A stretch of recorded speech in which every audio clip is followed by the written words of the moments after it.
time to do it then. So just because I do updates at least once, twice a month. And over to you, Margaret Ann. Awesome. Okay, thank you a lot. Thanks a lot, Bernie. So we are live on LinkedIn right now, and we're looking forward to hearing Anna Jensen today.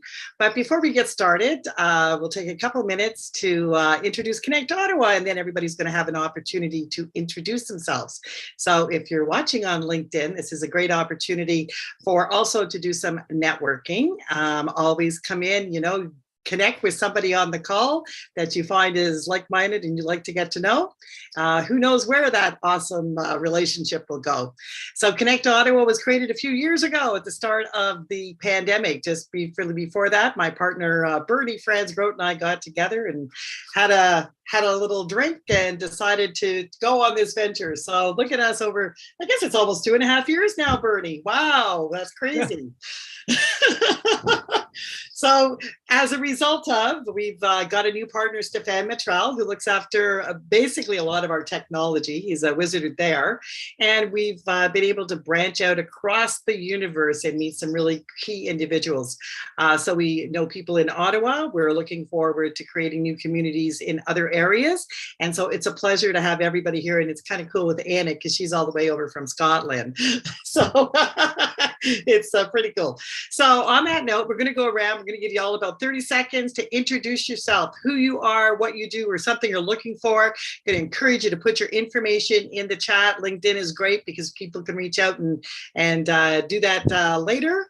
And to get it started, where is that Tanya? I saw her. Oh, did she disappear? Okay, who will we put on first? Jovet. Oh, there are those. Sorry, I see you now, Tanya. There's too many people on the screen. I can see you. Tanya, would you like to start this off and show everybody how to do it? Margaret Ann, I'm just lost in a sea of Zoom squares. So, my name is Tanya Hewitt. I am the founder of Beyond Safety Compliance, getting businesses to realize that compliance is just the beginning. You can go so much higher if you start focusing on the people side of your business. A lot of businesses have turf wars and politics and up one ships and things like this, that once we start to iron out a lot of the people issues, we can get to a much healthier place. So Tanya Hewitt from Beyond Safety Compliance, how does your work look? Awesome. Thank you, Tanya. How about Robert? Long time no see. Yeah, nice to be back. I think I was there at the very beginning as well. And it's so great to see Margaret Ann and Bernie and everyone. I'm Robert Manelson, checking in from Edmonton, Alberta, Canada.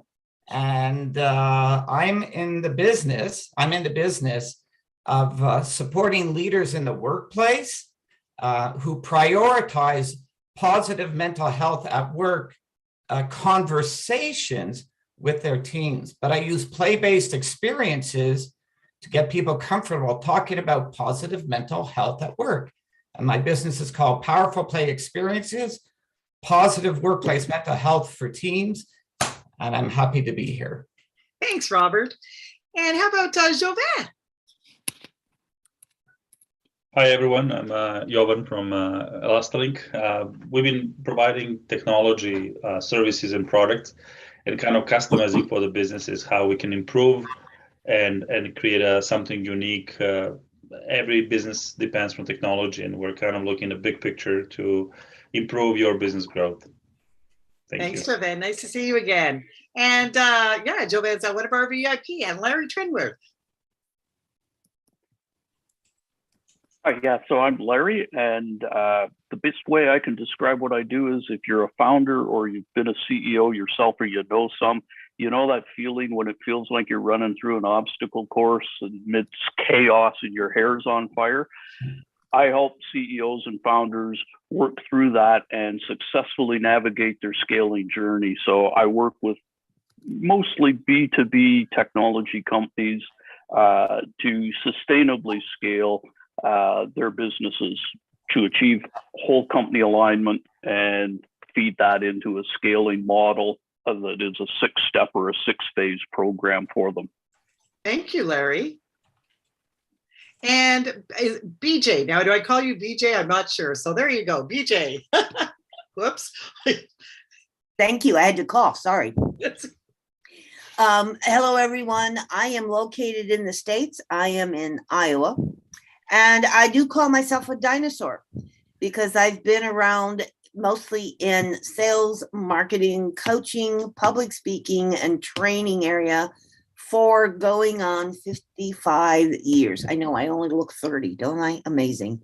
But Goosebump Moments, I am the founder and CEO of, that was created as a multifaceted platform that offers a variety of the coaching and the training and the information and all kinds of things to help you sort out certain areas of your life. For instance, in the self-awareness area, there's a lot of people out there today who are just stuck. They don't know if they fit where they are. They have some interest in other areas, but they're not sure if that's the right direction. We can help with that. Perfect. Help you sort all of that out. Okay. I have to keep going, BJ. Sorry. So can you put the rest of your moment into the chat for us? Yes. Okay, everybody, we're going to be starting the presentation at 1:15. So I'm just going to ask Plagueis, it's nothing to pick on anybody, but you got about 20, 30 seconds. So Rosalind, how about you? Hi, everyone. I'm Rosalind. I'm from the Ottawa Board of Trade. So I am the coordinator member services. I'm the first point of contact when anyone wants more information on joining our membership. Perfect, and welcome. Thank you. Rahul, how about you? Good afternoon, everyone. Nice to see lovely faces. I'm the financial planner in Ottawa, helping families protect income, preserve assets, and build legacies. Thank you very much. We are on time crunch. Thanks a lot. And Mayank. Oh, my problem, my perpetual problem of not unmuting myself. Okay, so name's Mayank. I'm the owner of MS Bodyworks. I am a health and wellness coach specializing in weight loss and body transformation. And I'm from Ottawa. I've got a studio here in Nepean. Well, it's Ottawa, not Nepean. And nice to meet you all. I don't have that kind of time. I know Margaret's going to stop me if I go too long. Thanks, Mayank. Saw you walking in the glebe. Hey, Alan. Me? You? And why didn't you say hello then? I saw it on Facebook. Alan. Hello, I'm Alan from the UK and I'm a mindset coach. My target audience are people approaching retirement. Thank you, Alan. And Terry Black, nice to see you. Thanks. Nice to see you too. Hi, everyone. I'm Terry Black. I'm with Vis-a-Vis, and we're a 34-year-old company originating in Quebec and working in Ottawa. We help seniors find the right fit in retirement homes and in private home care services. So we are growing, and we are looking for a bilingual French and English senior living advisor. So if you know anyone, send them my way. Thanks so much. Awesome. Thank you. And hey, Bobby. Bobby the coffee guy. The name says it all. I love it. Short and sweet. And Elka, nice to see you. Hi, Margaret Ann. It's been a while. Yes. Nice to see you too. My name is Elka. I'm in the Ottawa area. I'm a realtor and I work with my clients predominantly by referral, helping them find a home, just not a house, and working with sellers, helping them transition into their next move. Perfect. Well, great to have you here. And Maria, I'm not sure, are you there? And we have Robert Dick. He can't. Okay. And then we have Bernie Franz-Grote. Hi, folks. Bernie Franz-Grote, Creative Insight Consultants, do B2B connections, actually people connections, contact details there. And over to you, Margaret Ann. Oh, look at it. I love it. Okay, short and sweet. So I'm Margaret Ann, co-founder of Connect Ottawa with Bernie and Stefan, also with Unified Remote Work. We are bringing people to work remotely, and that means wherever you are located, even if it's from the other side of the pond. So on that note, we won't take up any more time today, and I'm going to pass it over to Bernie to introduce our dynamic speaker today. Certainly. So first things, folks, go mute your mics so that we don't have ambient noise coming through. And heads up, number one, not you, Anna. You got to stay live. You're doing the presentation. The other important thing is remember to hit the 3 dots in the chat to save the chat for the contact details, okay? So now I'm going to describe Anna to you. She's a wonderful young lady. She's now residing in Scotland, but she's from Daneland, or the Holland area, I should say, or Netherlands. She can correct me later on. She's worked with several organizations, young enterprises that have started up. She has a holistic, strategic perspective, financial skills, and innovative approach. She's worked on e-commerce, personal development, facilitation, and independent schools as a CEO, project manager of capital projects, including 10 years as a board advisor. She took over a school in 2007 as a CEO, and basically the school had no mission, didn't have the values formulated, published, etc. And so she brought in a strategic plan. Then she came to Scotland in 2018, and by 2019 in Christmas, she had her first small client, a SaaS business, software as a service. And then did short-term consulting work for onshore mining for a big scale company.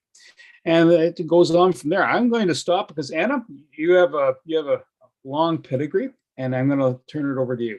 All right, thank you for the kind welcome. And I'll just correct you. It's Denmark I'm from. It's a Scandinavian country and not Holland or Netherlands, as you like to call it. Sorry. Never mind. It's still in Europe, so it doesn't matter. Anyway, it's good to see you all. And I know most of you because we've met several times. And I'm so happy that I've got the opportunity of presenting to you today. Now, I am a strategist and normally operate in the entire business, but to limit today's talk to the time frame, I am actually focusing on the foundation, how to create the foundation that should set off a successful business. There are some very relevant considerations that you should take before you go so far. So I will share my screen with you so I can show my presentation, and then any questions that you have, I'll take after the presentation and or discussions. I like to hear input and improvements. So let's just get going there. And it should come up now on your screens. Is it there? Good. Oh yeah. Now, this is just my very fancy start page, but I will move on in the presentation. Now, this is in the machine room of the company. If you sort of break it up into components, that is what it consists of. Today, I'm not occupying myself with anything below the lower part of this because I think there's enough said about that, and it's individual for each business. So my focus today will be on the top part, and I should have made that first slide and look at a house, and I couldn't do it. I didn't have time to do it, but only got the idea today. Never mind. Here we are. The directors are individuals in a company, and in the beginning, it's very much yourself that just running it. But it's important that you, within yourself, know what you want out of it. What is your personal ambitions? What is it you want to do with your life? Work towards what goals do you have on yourself? Be selfish, really selfish, and feel for yourself. What is it? It could be early retirement. It could be financially independent. It could be good work-life balance, so you could be with a family. It could be becoming a serial entrepreneur. It could be working part-time. It could be, I want to be a granddad more than I want to be a business owner. It could be anything. But it's important that you're aware of them, because it's actually what you're expecting your business to fulfill. Now, this situation becomes a little more complex once your business starts expanding and you employ people and you get more than one director. The team of directors actually need to align their ambitions from their personal vision, because it affects the business itself, and it actually is forming their vision for going forward. And if they do not agree or have not got the same ambitions for themselves and therefore for the business, then you can see how they end up conflicted in this. Just to take an example, one of the directors want to have early retirement, and he is going full steam towards acquiring as many businesses as possible, sell them off, make a bunch of money very quick. The other one saying, no, I just want it steady and slowly. I want a stable income the rest of my life, and at least until I retire, but that's not yet. And that's it. These two opposing opinions is forming their decision making in the company. So if one employee goes and asks one director, what do you think I should do? They'll get one answer. And if they go to the other one, they'll get another answer because they have completely different outlooks. That's why it's so important that they actually align their ambitions for the business as well. And it needs to be a compromise because you can't fulfill everybody's ambitions in that context. And it would be strange if they all had exactly the same outlook. So the compromise needs to be done, and it becomes the vision of the company. Why is all these things so important? Well, it is important because partly it also, when you have the vision, I will speak a bit more about that in a minute. It's so important because it also depends on what strategic risks you are prepared to take.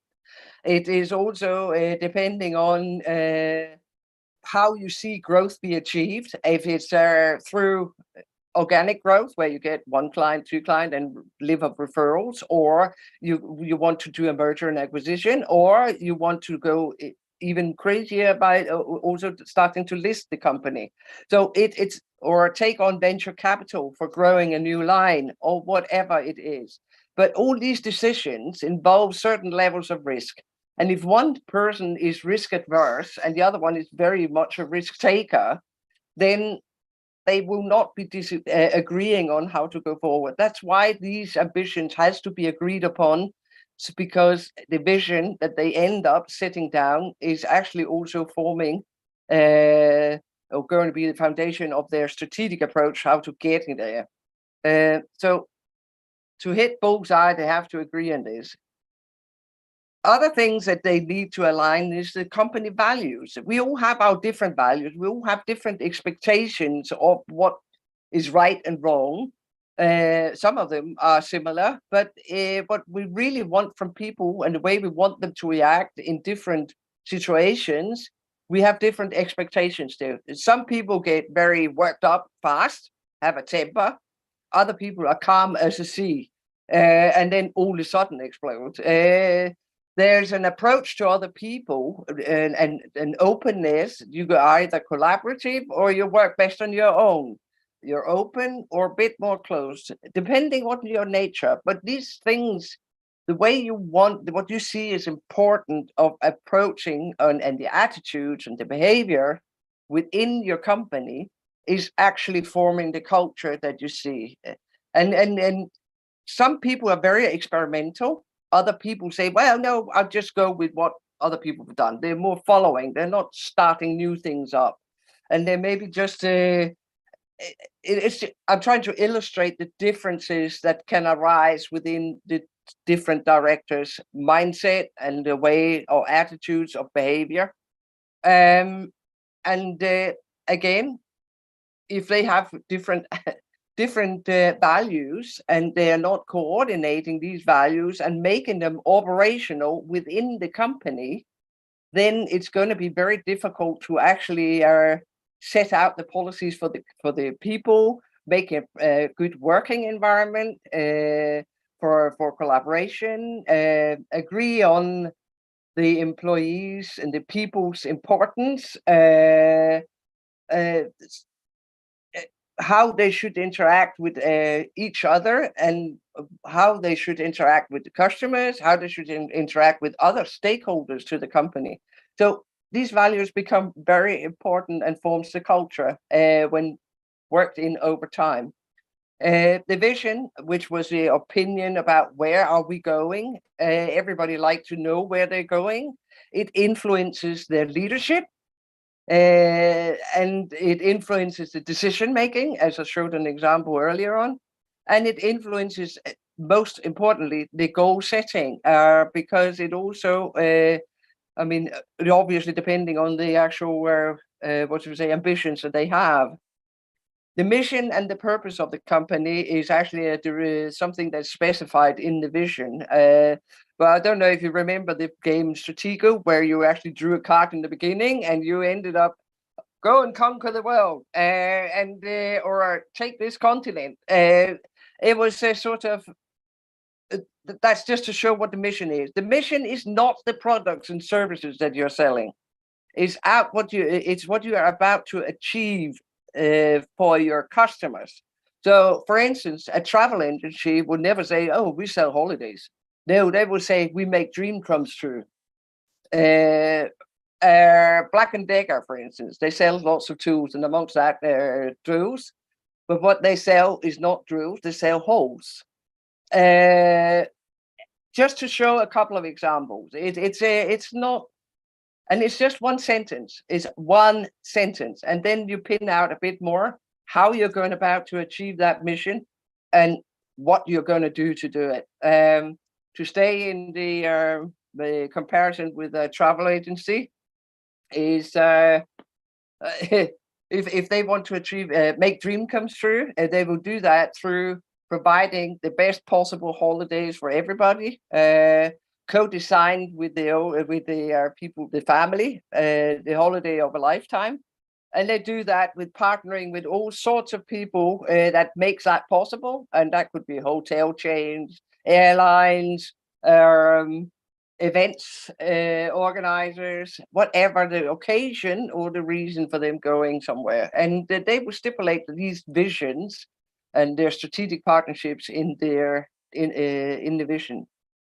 Now, I said it informs the decision making. It does that once you also set the goals for it. And I've just put this in as a signpost as how goals should work. And it is basically just saying what steps are we going to take to get there. And we all know the meaning behind the SMART thing. And it is this basically, you say that they're specific, they're measurable, they're achievable, they're realistic, and they're time bound. So you usually set them within a year's time, and then you maybe set them on an accumulated basis for the next 5 years or 10 years, however long you dare to look into the future, especially in these dynamic times. But and then you obviously have the leadership, the decision making, and the influencing, and the staff engagement, because you're all working towards the same direction. And it's like being both the locomotive, but also being the one that actually helps and collaborates and inquires and makes things flow within the business. But these goals need to be set, and they're obviously tied to KPIs, and we all know the word KPIs. And just make sure that everything that you do measure, that will get done. So it's very important to focus on measuring the right things. That's the other side of it, and maybe sometimes we are trying to fix things that actually doesn't need fixed. So it's good to have in mind to actually measure the things you really want done, and that's important. It's aligned. These KPIs are aligned to your vision as well. So there we go.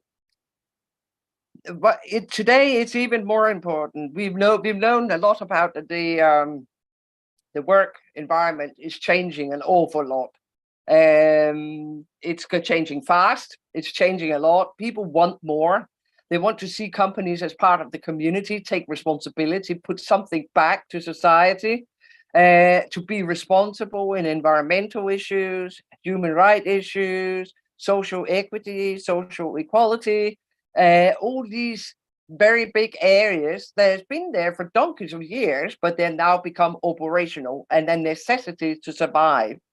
And attached to this is authenticity, because you cannot do this without being honest about it. They will fall through then. So the window out to the world is to be in a continuous dialogue. Everything should be transparent and authentic. And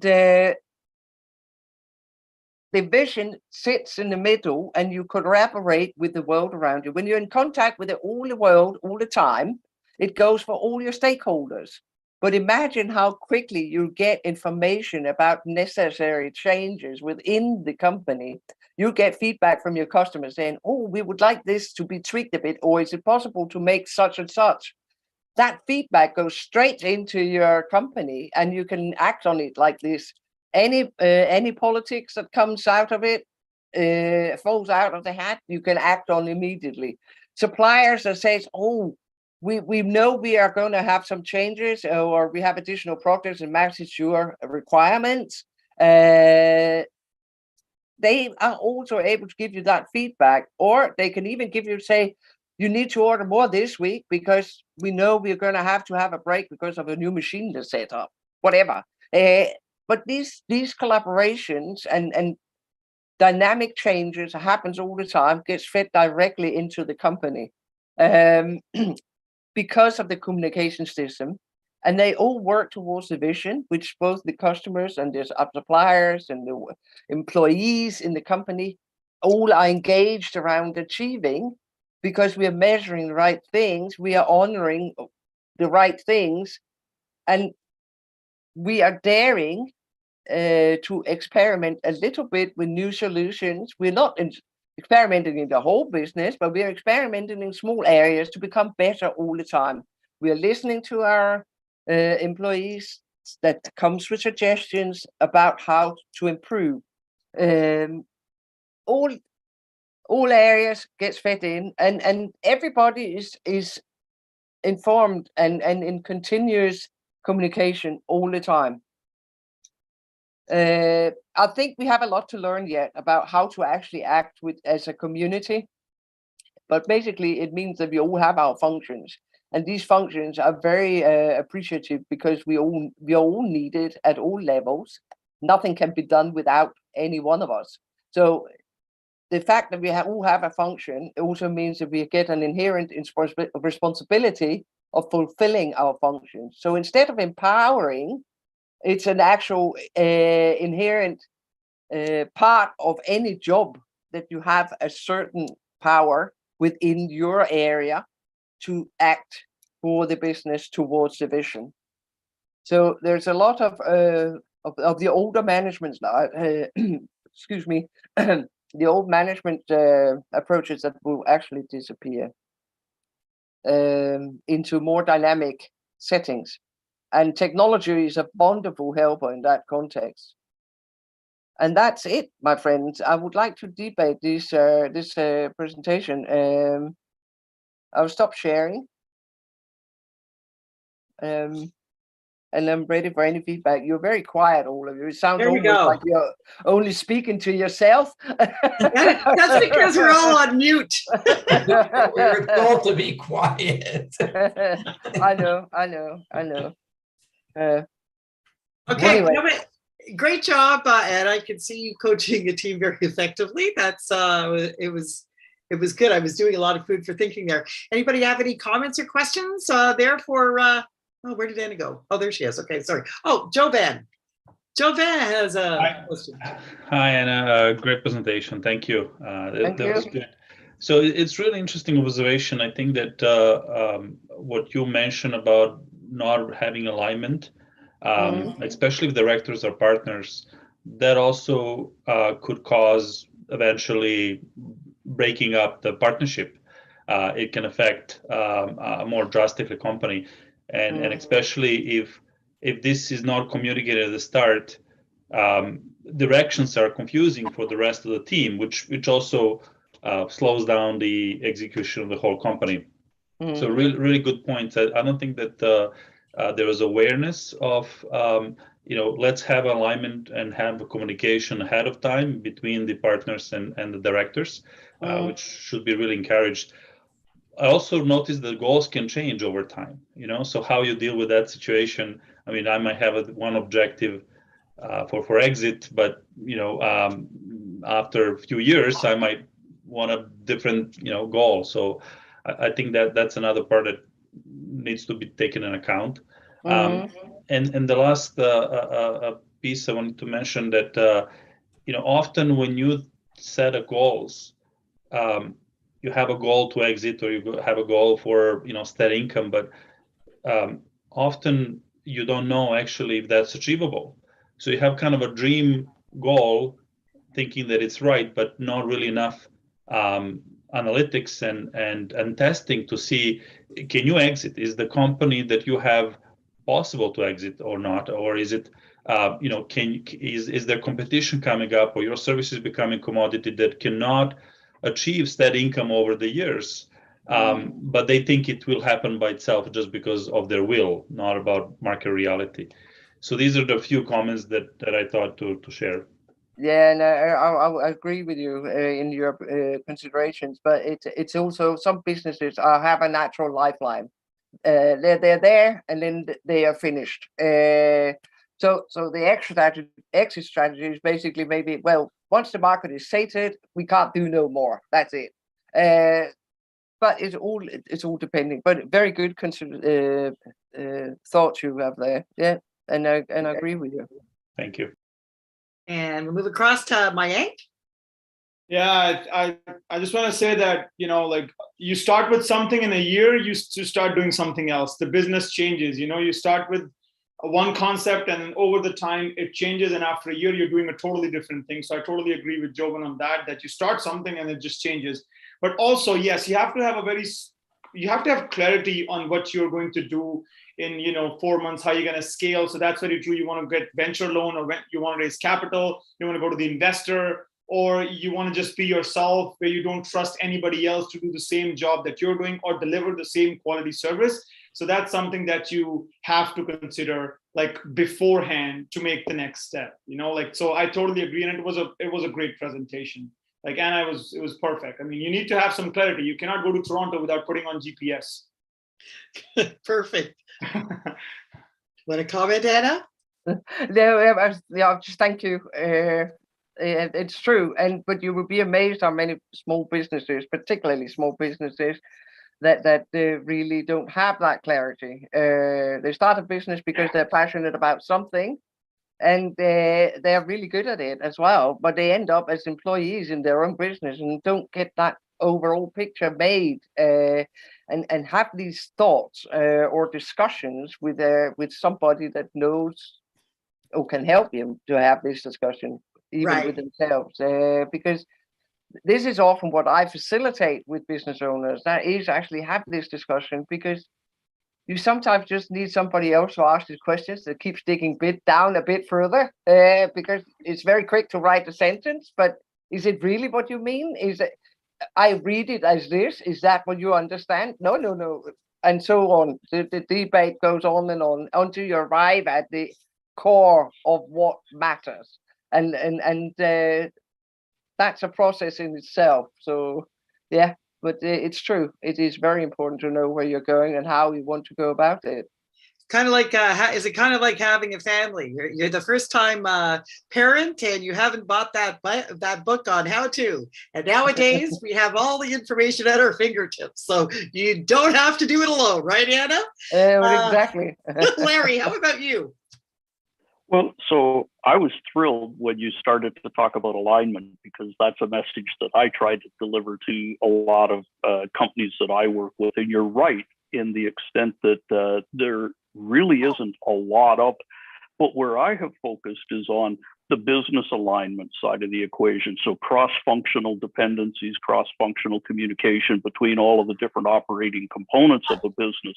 And if they're not aligned, you got a push and a pull thing going on instead of everybody going in the same direction. What I really loved, because I'd never really kind of thought about myself, is you've brought the alignment down to the level of, the leadership team itself and their personal ambitions. And I mean, you see this all the time. You see a leadership team get built up and somebody leaves, and they leave oftentimes because their personal ambitions aren't aligned with the ambitions of the business. So I mean, for me, that was kind of, the biggest takeaway, but it really does come down to alignment. If you want to take a company from 3 million to 70 million in revenue in 5 years, like I did some time years ago, you can't do that if you're not running on all cylinders. And I'm just glad there's somebody else out there that's talking about, the alignment and how critical that is. So great job, Anna. Thanks. Thank you. Common points. Okay. And Robert. Anna. So as businesses, large and small, entered into these COVID times and survived or did not survive, what are you seeing? What are you seeing from businesses that are sort of common trends around businesses, and many of the ideas that you shared with us? Are there some gaps? Are people not giving attention to this? Are they giving heightened attention to us during, going into COVID and during these COVID times? Because different has been the name of the game over the past couple of years. So it's easy to stray from your plan. It's easy to stray from your plan because different has been inserted into everybody's life. So what are you seeing? Well, if I take it in two bits, because if what I see is a massive, big scale transition for a lot of companies, really huge. If you look at the amount of businesses that changed their goods and services, the way to sell it, the way through different channels, the accessibility, and even pivoted the entire business over in entire different industries. So that was a reaction on the necessity to survive. The ones that survived that was the ones that were able to do it fastest. And that's where the agility comes into the picture, because the ones that were actually observing what was going around them and say, hey, instead of sticking their head in the sand, they sort of rose their head and say, oh, there must be something we can do. And they started speaking together, got good ideas from either each other or trusted groups that were in. I know for a fact I spoke to at least 5 businesses during the entire lockdown situation here in Scotland that changed the way they operated. So it's actually both an answer to both what happens during the pandemic, but also why you should do what I'm saying. And let me just be more exact. What I presented today is the pure foundation of a business. It's like you have a house, you build a house, you have the foundation, and if it's not solid, then the house will fall at some point, or at least start cracking in the walls. And on top of this level is a strategic approach to getting there. And you line that out in alignment again. Alignment is key word here. Alignment with the actual vision. And that's, of course, a lot more detailed than the actual vision, because you don't tell everybody else how you're going to lead the war, are you? So it's a sort of, but it's a dynamic piece of paper. And does another opportunity pop up the hat? Because now you've all of a sudden been asked from one of your customers for a certain tweak of something, and you say, wow, I could turn that into a new line of either products or services. Then you do that. That's why it's so important to listen what's going on around you, have these conversations. So I see the necessity of businesses becoming even more agile. Anything and everything, and I repeat this very often, anything and everything that can be automated and done digitally should be. There's no need for you to waste your time doing things manually if a machine can do it or a program can do it for you. Anna, you're speaking my language, girl. And you know what I love? Adaptability. Like, I mean, that's it. And I think I think this conversation is great after, going through the pandemic for 2 years and then going, hey, this is something we could have been doing all the time. And maybe the pandemic gave us this opportunity to fast track this and see why all businesses, we really should be collaborating more, communicating more to have these good conversation that leads to good results, right? And when you were going through the whole dynamics of a team, we do something like that as well. And that's half the problem, I think, is not that open communication. So people really know where is everybody? Where is everybody in the cogs of those wheels? Okay, I see this lines up perfectly. So Larry, I guess you're on board next.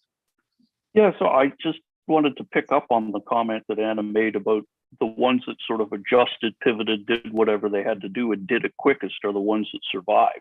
So the question becomes, what are they doing differently than the ones that didn't recognize all that stuff and react or respond as quickly? And one of the things that I've observed is in those companies where the founders or the CEOs are spending 80-90% of their time on the business versus in the business, they're the ones that are looking outward versus inward. They're the ones that are detecting these trends early on. And that's one of the substantial differences that I see in the client base that I work with are basically companies that are, anywhere from, 1 to 10, 15 million, and they want to get to 50 or 100 million. And far too often, you find the CEO is swamped in operational issues and all of those other kind of things, which again, to the point that was being made by Anna, if you've got strong alignment, you can actually trust and delegate all that operational stuff to your leadership team, which is where it should rest, because the role and the job of the CEO is at the strategic level and should be looking outward more than inward. Awesome. I agree totally. Yeah. Nothing to say there. Just agree totally, right? But I mean, I do. Well, there's many ways of saying the same things, and I just don't need to repeat myself. Yeah. But it's and I agree. The observations are right, and it is the ones that were working on their business. They actually spent the lockdown situations seeing how could they actually get going again fastest and streamline their business as well, because there was a lot of people that all of a sudden got a very bad kick in the butt, including me. But that was not that was not planned anyway. Yeah. And then I like that, I think that's a transparency and openness about this as well. Is I don't even know what the situation is, half the people on the call. I mean, we're not out of this. One of the questions that was brought up the other day is everybody prepared for September for wave 17, I don't know. We've been through this now for 2 years. Have we been able to adapt? Are we ready to adapt further? Bobby, next. So I agree with whatever has been said so far, but I think the bottom line is you depend on your customer. I'm in business because my customer likes the product. Now I just need more people liking the product. So to get the product out to people is really the question. But you're determined. Your future is determined by your customer, and so that's why it's so important to find out who your customer is, and then listen to the customer. They've got their own opinions. You have your own vision. You have your own opinion. You think you're on the right track. But at the end of the day, it's the customer that you're dealing with that will determine your future. So you need to really listen to the customer and then make adaptations, whatever you might have to do. If you have a good forum of customers that will be honest with you, then I think you can be successful and scale your business. Nice. So listening. And shall I just continue? Jobin, do you want to go again? Yes. So, Anna, you mentioned something about that this is starting from foundation. But our reality is, based on what I saw around, that it's not clear on a starting point to determine, to set a goals. I think you need to have a certain structure in place in terms of just the management in place to be able to really get to separate yourself from the business, being able to really delegate, but also start looking the vision. You go through fine tuning, a bit of soul searching. You don't have KPIs, you don't have the operational yet line out to know how to optimize. I think there are, unless you get investment and right away you build a team of 20 plus people that you can apply this. I feel that it requires a time. It requires maturity because before you get to that stage. And I saw a lot of companies trying to do this early, and they I think it's a bit of waste of time. So that's just my opinion, where I don't agree with your comment for a change. Comment, Anna? Yeah, well, I see what you're talking about, because we're really talking about, I'm talking in general terms, where we're actually talking about different sizes of businesses. All businesses start with one man who's got an idea, and whatever that is. What I'm trying to promote here is that you actually very early write down what your personal values are, because the ones you're going to seek to work with when you need to take on more people will be ones and matches your values. Otherwise, it doesn't matter what values the company have, because new ones will evolve and they may not be ones you like. So it's good to have a consideration of this. And I did call it the foundation. Obviously, it's a dynamic size. It grows. Hopefully, you have the clients and you could start, or customers start growing your business. But having these considerations about, okay, I'm in this business and right now it's for me, but it's not going to be for me only for very long, because I'm going to grow, I'm going to sell, I'm going to acquire people to help me run this business. So it is just that's why I'm saying it's important to have it as a foundation. It's not the entire business, it's just the foundation of it, because you're building on top. And then consider, what values do the people have? What values must they have when I acquire new people into the business? And what is my vision? What is my actual vision for the business? Because that shouldn't change an awful lot. It shouldn't change an awful lot. It depends how many years you look out in the future. If things all of a sudden go very fast and you achieve it faster, then of course you develop a new vision going even further. But it's still a question of having these, boat work in place to harbor your boat at every time, so you know where you are. You're rooted, you're grounded. This is where you are, and then you build from there. And you can build a multi-story, high skyscraper, whatever. It's up to you. But it builds on the foundations and the thoughts that you had from the very beginning. And that's why they're important. And they're even more important once you start aligning other people to it, because once you work together in the business, you need to have this discussion every time to make sure you are all aligned, because otherwise your decision making would be different. I think that's a really good point, just because of some of the businesses and things that I'm been in and doing is, even if nothing's set in stone, our values for each individual doesn't change. And you know that things don't usually work out if you line yourself with the wrong people. Yep. Well, actually, I know it's just a matter of time from experience. And I'm going to throw something at you from trusting. I know, like, and trust people. That's what I want to do. I want to get to the trust. And sometimes I start with the trust too quickly and then I get burnt. So by having these open conversations of values and what I stand for and what the other people stand for in the team, no matter if it's size or large, and we talked about corporates with Tanya, is that what we're trying to get to? Like this, everybody's lined up with the same values. Can I work with somebody that doesn't have the same values as I do? Nope. I'm just throwing that out there. I just don't think, now I'm feeling I can't anymore. I have to be lined up with the right people, or it just doesn't work. On that note, I'll just pass it over. Robert, do you have another comment?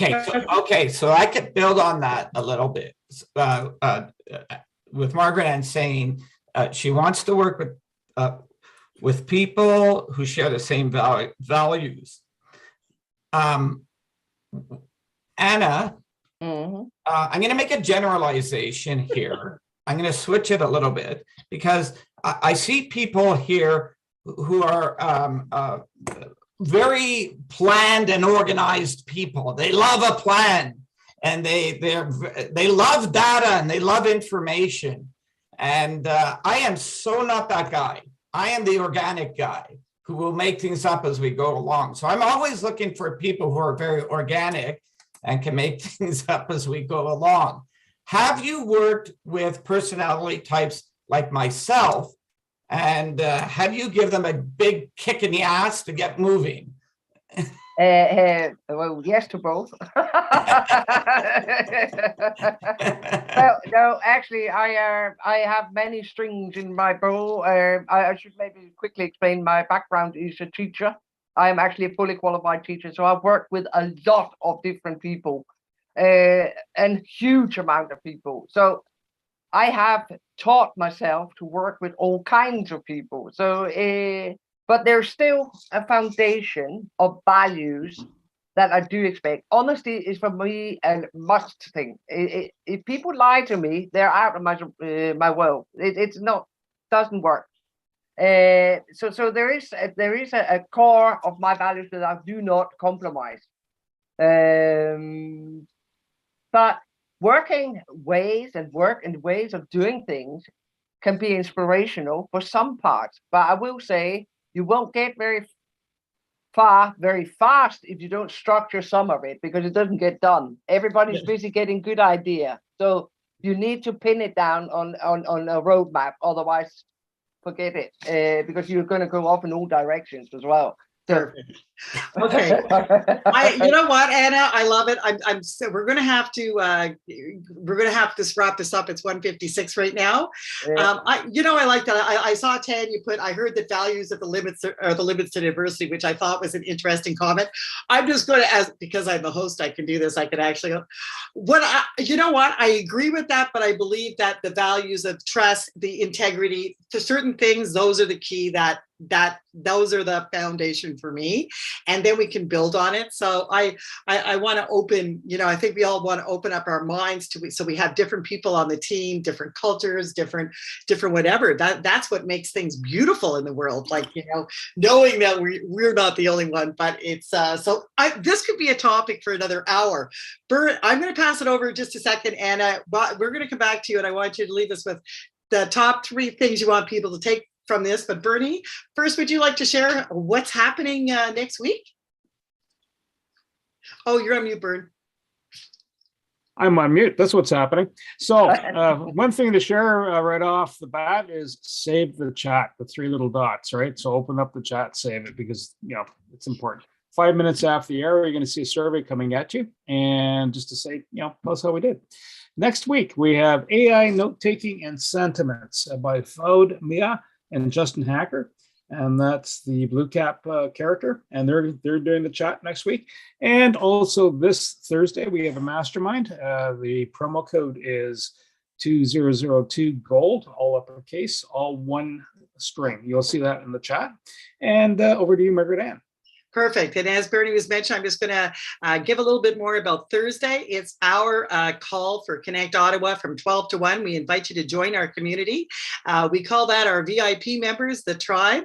And we're headed into deeper conversations, collaborations, and, a safe place to share. So it's interesting how it's evolving right now. I did put that in the comments. And if you haven't been to a meeting before, as Bernie said, there's the promo code to allow you in for a free event to see if it's something that you'd like to be with. I know that part of my tribe is on this call. We have Tanya and Jovan and Bernie, and we got Stefan, and I feel like I'm on Romper Room again.